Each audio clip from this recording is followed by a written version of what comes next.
Hello everybody, and once again welcome back to Financeable YouTube channel.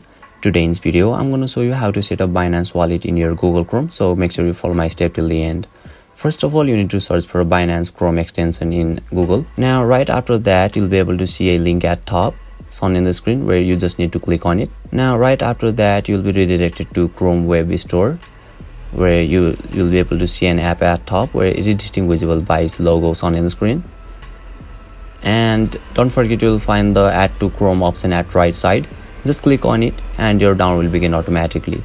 Click to add extension as well. So yeah, finally once your download gets complete, click to open and you'll be able to access it. So basically this is how you can set up Binance Wallet in your Google Chrome. And if you still encounter any issue during the setuping process, feel free to leave a comment and I'll be happy to assist you. If you found this video helpful, please give it a thumbs up, and if you are new to this channel, make sure to hit the subscribe button and set the bell icon to on so that you can stay updated with our latest content.